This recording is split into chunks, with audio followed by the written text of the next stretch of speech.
Have you ever visited somewhere that felt completely different than what you are used to? I mean, this could be a different country where a different language is spoken. It could maybe be a different state where there's just different customs, or maybe even it's a friend's house where their family has completely different traditions. You see, I remember back in high school during one of my college visits down to Tennessee having this kind of experience. We had just driven down from Indiana the previous day. We checked into our hotel, and the next morning when we woke up and got ready, we were like, oh, let's go grab breakfast. And this hotel didn't have breakfast, so we went to our local McDonald's there. And it was like it wasn't the crack of dawn, but it was still extremely early. And as we walked into the restaurant, someone waited at the door instead of just walking in, held it open for us. And this was my first clue to know that this was something different. And when we were in the lobby, there were even people that smiled at us. They would greet us in line. And this wasn't like the employees. These were just people buying their breakfast and coffee. And this was also before they got their breakfast and coffee. I mean, I was really confused. I mean, who are these people? They were smiling. They seemed so nice.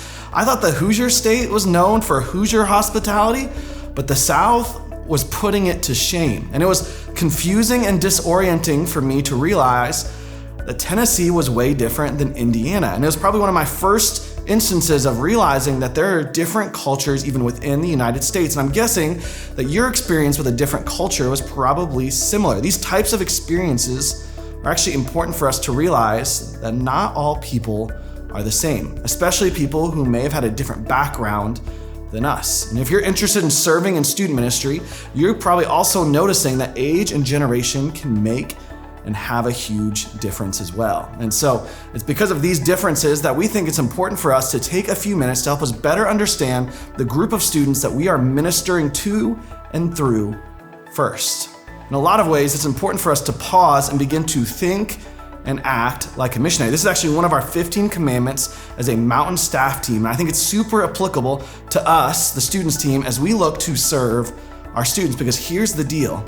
We are all on a mission field here in our area. That's right, everyone is a missionary. And we're in one of the most unchurched regions in the whole country, and to be honest, trending to be the whole world. We're needing to learn to communicate the gospel, the good news of Jesus, in a way that our people will understand, because our context is ever changing, and we must commit to missionary activity that requires us to adapt the message being presented and lived out in a way that will allow us to effectively reach and disciple people. And in order to do this, to be able to truly understand our context, we must learn to practice discernment. And discernment, put simply, means to judge well, to realize that not everything's going to be black and white, but instead we need to look to have the right perspective and worldview to be able to make good decisions rooted and grounded in the love, grace, and truth that we find in the life of Jesus and in Scripture. And when it comes to discernment, there are three important areas that we must judge well with our students. The first one is generational discernment. This concept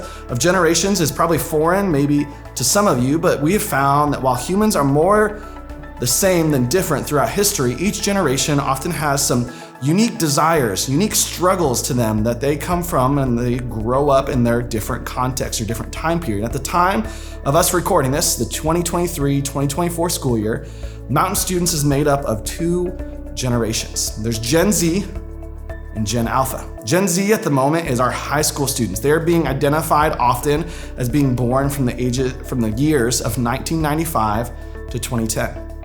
On the flip side, Gen Alpha is the generation after Gen Z. Gen Alpha is our middle school students, and they are being identified as being born from 2010 to more than likely around 2025. And please note that these generational differences are all like self-created. It's much more of an art than a science. Different people will have them different way, but here's the thing, these are still helpful for us to be able to identify a group of people and begin to learn and understand about them. And at the moment, there's not much research on Gen Alpha, so we're going to be focusing on Gen Z stats, but I think more than likely you're going to see that these will also help us be able to understand Gen Alpha. And so together, we're going to explore three distinctives of this generation that will be helpful for us as we practice discernment. First, Gen Z are digital natives.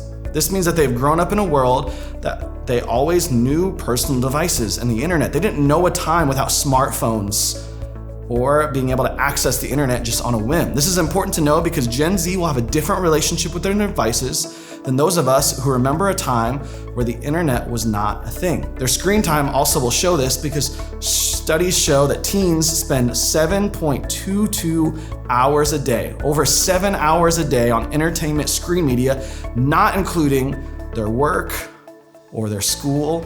And this was also done before COVID. See, this is not something I'm sharing for us to shame them, but it's for us to begin to discern that we need to meet them where they're at and maybe not make them feel so guilty about being on their devices the whole time.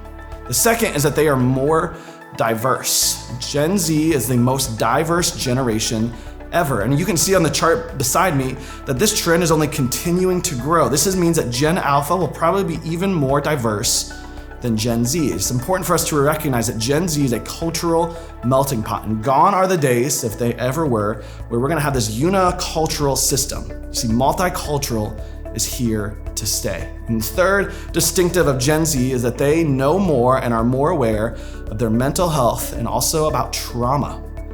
But at the same time, their mental health is not great. See, trauma for Gen Z is ubiquitous, and they're open about their healthy and also not so healthy ways that they try to cope. See, over 4 in 5 report at least one experience of a traumatic experience in their life, and most turn to things like friends, family, and digital media when feeling anxious and lonely. Imagine if we, the church, God-honoring, following people, could be that type of coping mechanism instead. And speaking of anxiety and loneliness, around 50% of young people say that they are either moderately or extremely depressed, anxious, stressed, and lonely. I mean, I think that that's something that we all see today, and we just need to know that even though these stats can seem hopeless, there's still hope, because we as the church can lean into this, because religion and spirituality are shown in study after study at being something that can help one's mental health. And Gen Z is also more likely to seek treatment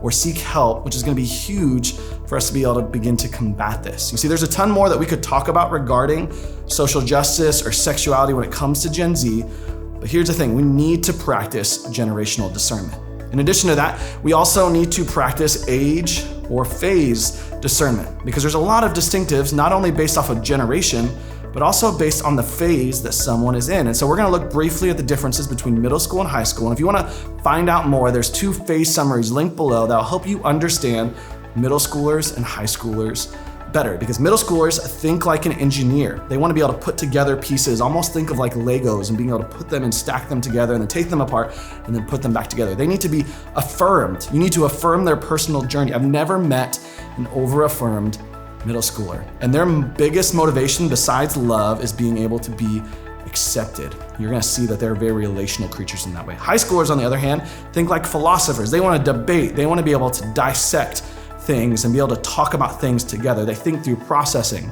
High schoolers we need to really look to mobilize their potential, begin to get them involved, engaged, help them see that they can make a difference and impact. And they are motivated, besides love, most by freedom. And you can be able to dive into more than this. There's a ton here, but we need to move into our third area of discernment, cultural discernment. See, with Gen Z being very multicultural, it's also important for us to realize that not everyone is coming from the same background. Their home life, family life, upbringing, culture, race, you name it, are going to all probably be very different. And this is no different when it comes to their religious background. If we're gonna truly embody the missionary role that God is calling us to be, to reach people far from Jesus, we need to realize that there will be many people stepping into our environments that are not going to be a Christ follower.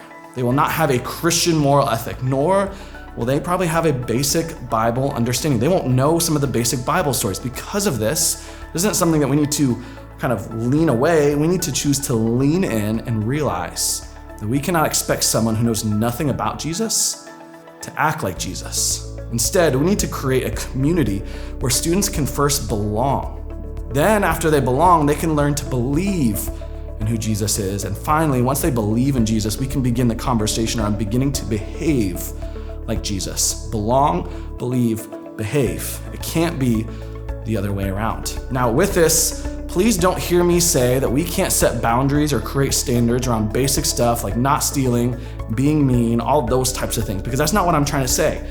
But I'm also trying to say in this that we can't assume that our students have some kind of Christian ethic that's a part of who they are. They might not know what's right or wrong. And here's the deal.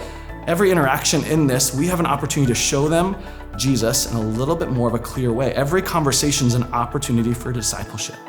So let's lean in and leverage these opportunities instead of squandering them. So to recap, we are all called to think and act like a missionary, and we can do that by practicing generational discernment, age or phase discernment, and cultural discernment. And in a lot of ways, encourage our students to begin to do the same. But before we're done, I want to close with this, because this last part I think is the key to thinking and acting like a missionary. Practicing all of these kinds of discernments are important, but without this one thing, none of it will matter.